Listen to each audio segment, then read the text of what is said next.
Hello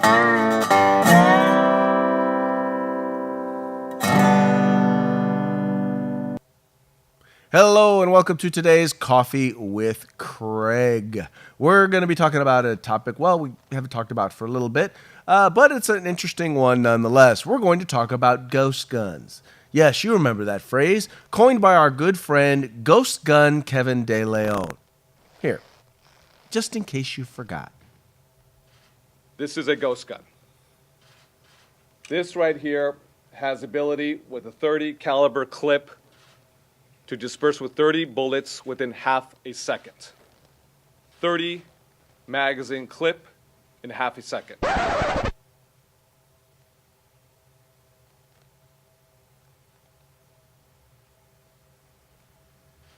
This is a ghost gun.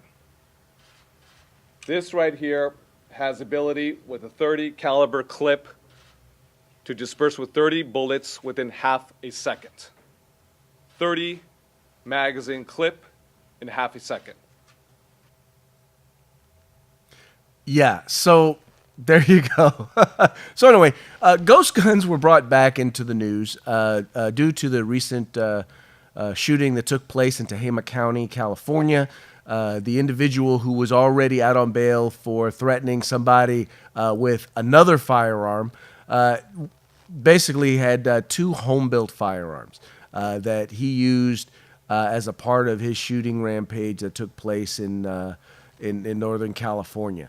Now, during this time, the interesting thing was that one of the sheriffs who actually spoke with the media, made sure to note, and he was asked a question regarding whether or not, California whether or not we needed more restrictive gun laws. And, he pointed out that, well, we already have very restrictive gun laws and that probably making laws even more restrictive probably wasn't going to help. But actually, specifically what he said was, Johnson said that as gun laws become more restrictive, criminals will begin to build their own.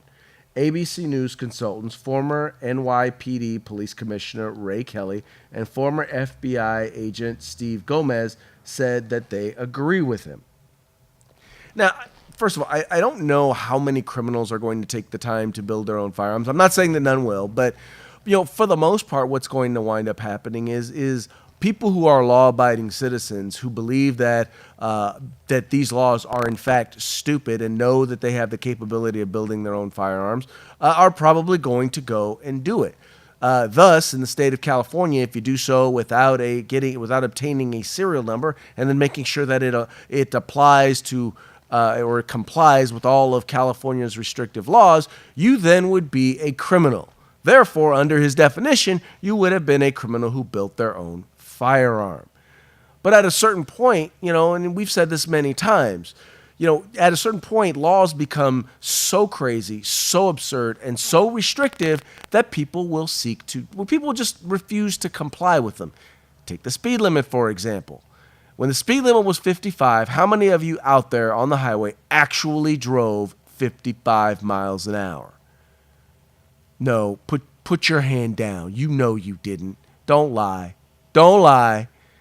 Well, once again, when the law is so crazy and so restrictive, eventually you're going to have law-abiding people who are normally be law-abiding citizens who are just going to say, forget it.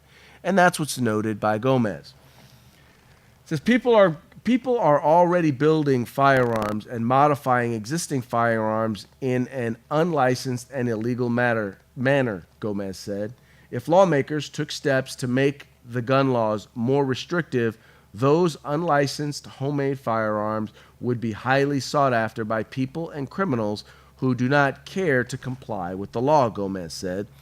Now, see, because he's a federal agent, anyone who decides not to comply with a federal law or a gun law that no matter how stupid it may be, he sees them as a criminal. But the fact is that at a certain point, once again, it just becomes absurd. Why is it that I'm restricted to only 10 rounds in my magazine? Why is 10 such a magic number? Why not 11? Why not 15? Why not 20? Why does it have to be 10? Or in some states, or in some places, 7? See, and this is once again what it comes down to, and I think what these folks in this particular piece acknowledge is exactly what we've been saying. only the law abiding are affected by the law. And the more restrictive and the more crazy you make the laws, the less chance you're going to have of the law abiding, or the people who would normally be a law abiding, actually complying with those laws.